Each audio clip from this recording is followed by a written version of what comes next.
You're back from the Mint Collective in Las Vegas. Are you ready to hear about all the details? Stick around.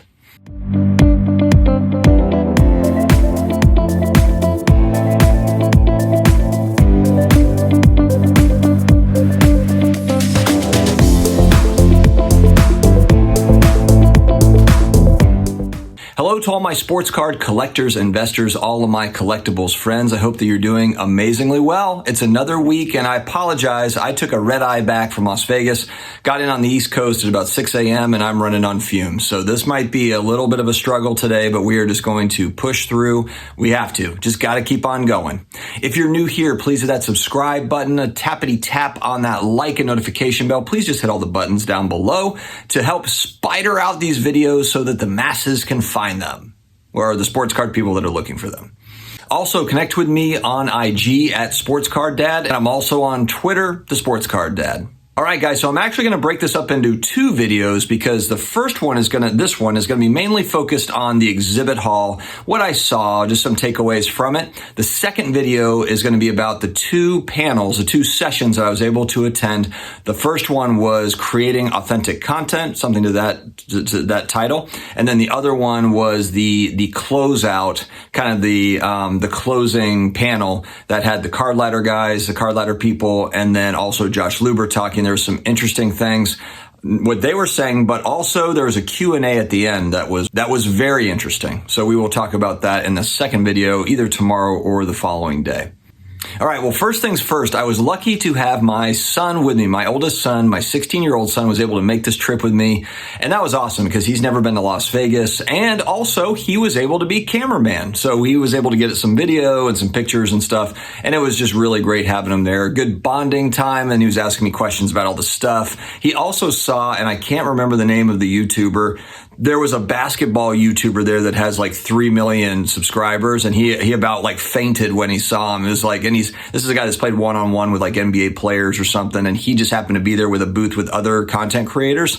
But what's funny is all these sports card people don't necessarily know him because it's not a sports card content creator, but this guy has more subscribers, followers than anybody here in the sports card space. So I thought that was kind of interesting, but so that was a big deal for him, to meet that guy. So that was kind of cool. All right, as far as the actual show goes, the one thing that kind of struck me, great signage all over MGM. There was really great signage everywhere. Very professional setup, all of it. Clean look, a lot of good, security. They had everything kind of down. I mean, it was not, you could tell that they'd put effort into this particular show.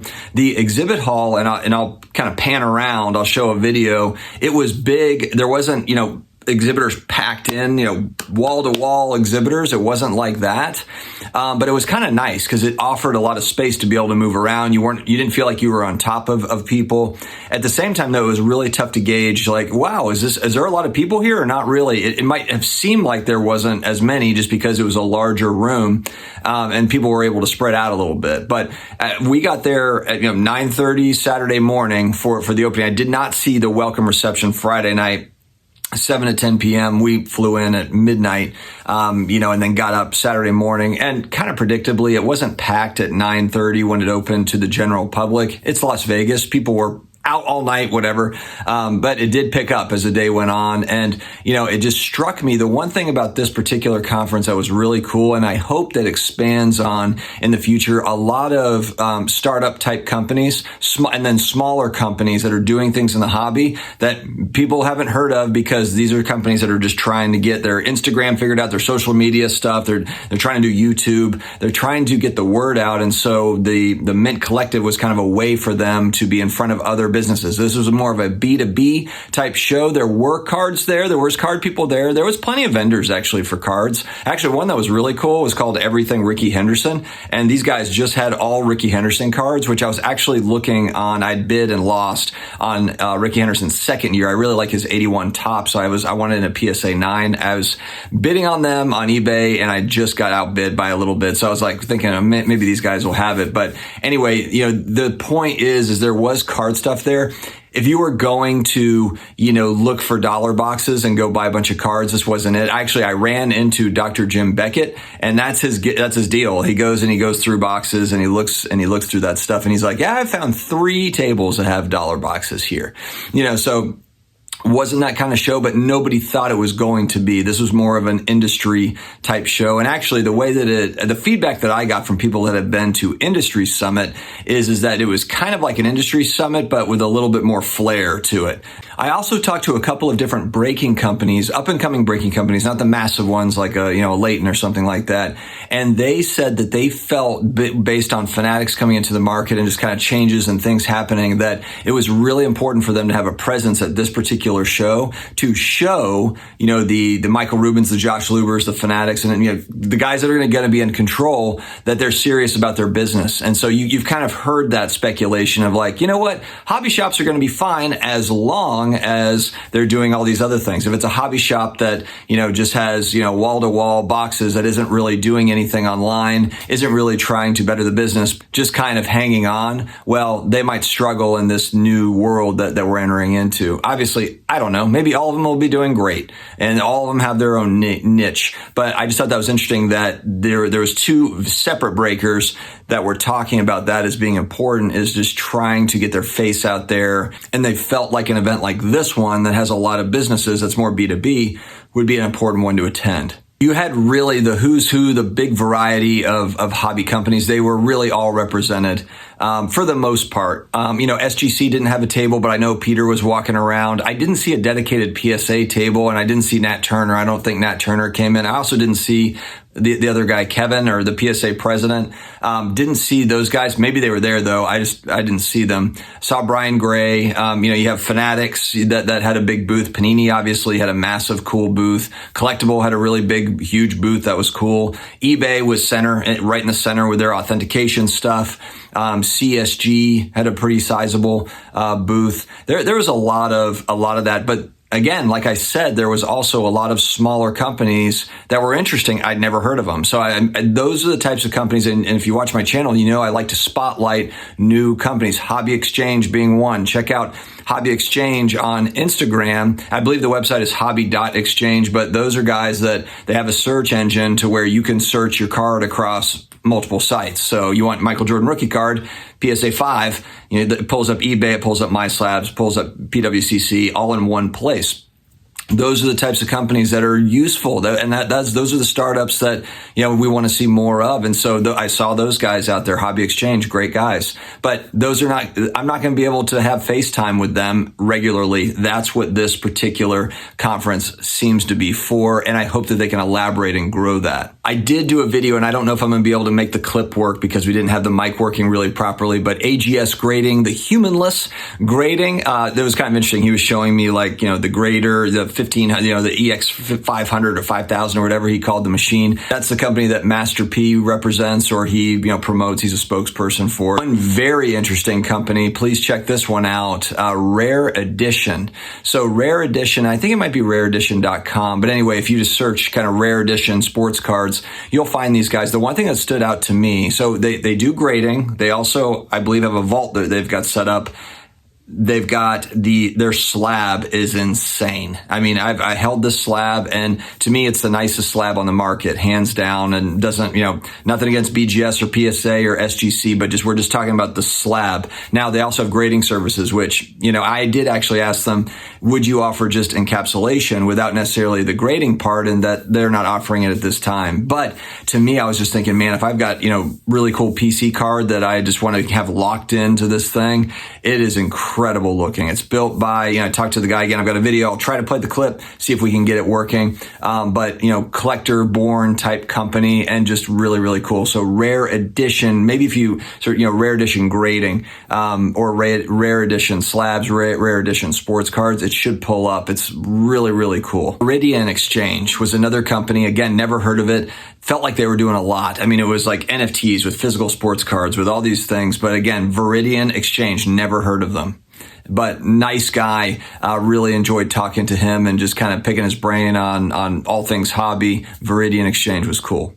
Also saw CardFi, which it was Investacard because, and I can't remember the guy's name. The main guy was there, but it wasn't Investacard. It was CardFi, Card FI. So I don't know if that's just a branch of Investacard or if that's a rebranding thing. I wasn't really sure, but they were there too. And that they're doing kind of that loans against cards type thing, I believe is the service. Oh, and ran into some friends. Actually, it was funny. Rolling with FD, and his son G, they were there and they were doing video. And I was actually, they were at a booth and I was on the back end, like facing them with my camera, trying to get their attention for like 2 minutes. And they were just zoned in on the conversation that they were having. I wanted FD to kind of see me over there and like, oh, hey. And I was just sitting there like, and he never even saw me. But then I did see him later on, but always good seeing FD. The legend, Jim Beckett, ran into him. I don't know what the deal is in the hobby, but everyone's like 6'5". I'm 6 foot. And I feel like I'm not short, but everybody is just, Jeremy Lee's like 6'8", I don't know, something like that. Brad's like, 6'4" or something like that. And Jim Beckett, he was tall. I don't know, he's probably like 6'1", 6'2", I don't know. Maybe he's my height, but it just felt like everyone is so tall. I don't get it. Loco Card Collector, always good seeing him and his brother. Emmett Smith was in the house. I didn't get a chance to meet him, but he was there signing, and I did take a picture of him. Paul Pierce was as well. I did take a picture. I don't know if I'll have it to post, but so there were some athletes. Jerry Rice was there as well. Peyton Manning was on a panel, so that was kind of cool seeing those guys. Met Ezra for the first time of Collectible face to face, and just a really genuine guy. I enjoyed meeting him. I've done a couple of different live streams with him, so that was good to meet him in person. Finally, after a couple of years, really, of talking to those guys. Brad and I met Connor of buysportscards.com. So this is another guy that set up a website. He was telling us about it, seemed interesting, but it's a marketplace type deal. And he just walked up to us and was like, hey guys, I messaged you and, I wanted to talk to you about what I've been doing. But that's exactly what this show is. You've got all the businesses, you have a bunch of content creators that are there to create content. If you're a business person, a small business, or a content creator, it's really, really cool stuff. Ray Schulte, the legend, just joined Collectible. Had a good conversation with him, just asking him, just picking his brain on, his thoughts on the changes going on. And he was just, he's blown away by just everything, all the new money coming in, just everything, the way that it is, and so it was cool talking to him as someone that's been in the hobby a while. Troy, the trike YouTuber, we had him on Off-Centered a few months back. He's always fun. That's the basketball player in the Philippines. He makes great content. It's always good to run into Troy. We also ran into Mike Geo. Hung out with Mike Geo a few different times, Sports Card Nonsense. And Jesse was there as well. The guy's hilarious. He did a really, really nice job moderating one of the panels that had Darren Ravel and Jeff Wilson. I didn't get to see it, but I heard that Mike was really working that moderator spot, doing really great with that. So Mike is one of those guys that's always fun to be around. Merlin and the Great Curator, they were there. They had two tables set up doing their thing. Merlin's like the nicest guy in the world, so it was always good to see him. We took a picture, and he has a bunch of really cool non-sports type stuff. So he's got celebrity cards, he's got Marvel, he's got Star Wars, all sorts of things. So definitely check out his channel. Is it Merlin Sports Cards or the Great Curator? And they do Between Two Slabs, a cool weekly show, and they do a lot of live streams from shows. They actually do a lot of traveling to shows. So good to see those guys, and they're just doing their thing. This is probably the best networking event, the best networking opportunity that I've been to as a content creator, wanting to be in front of business people and other content creators. Because frankly, the National last year was awesome. To go to the National, it's a giant card show, and you get to meet content creators, but everybody's there on a mission. Everyone's there to create content, buy cards, sell cards. There's all these different things going on. They're being pulled in a million different directions. Everybody is. So you don't really get as much time, with any one person, or, you just like the weekend flies by. Whereas this was more tailored to, hey, let's go have lunch. The 3 or 4 of us, let's go grab a drink, talk about YouTube stuff. Let's go and, talk to Beckett. Beckett's got a vault now. They've got new security features. So this could be the type of event where companies are rolling out new marketing type stuff. Like Beckett's whole backdrop was Beckett Vault, and hadn't heard anything about a Beckett Vault. So I could certainly see this show representing that. Oh, a company that's coming out, that's trying to get exposure. And then also, companies that are established in the hobby they've got new features, they've got new this, new that, and they want to talk about it. This could be a great place for, the general public, yes, but also think to investors.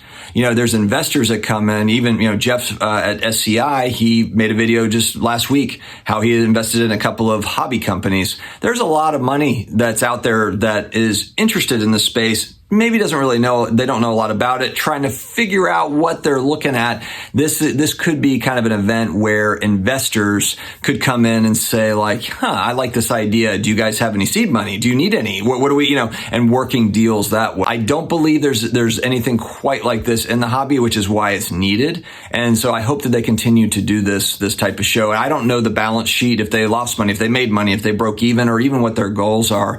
Maybe they have a multi-year plan. Usually, year one, you're not expecting to, be highly profitable on a trade show. A lot of it is branding, building brand. You're putting it together as a get together, a give back to the hobby and to the participants. Got to meet some content creators too in person that I've been watching that I've never been able to meet. Cage from Luca Network. It was great meeting him. I also met Peter Pacman and his team, Mama Breaks, and also met Tim, the CEO of ComC, which was really cool.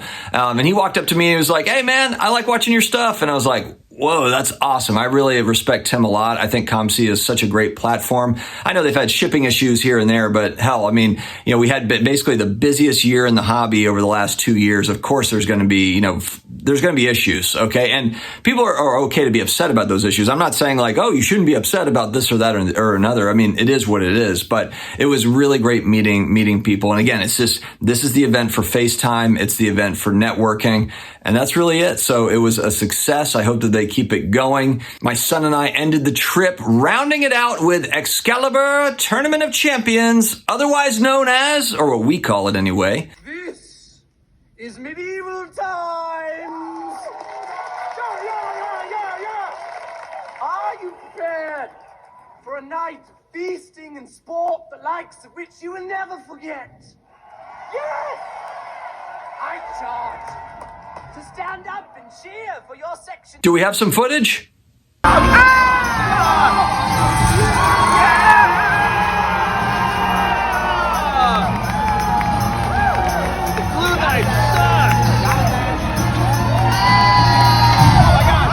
my God! What's happening? Jesus. I thought it was over.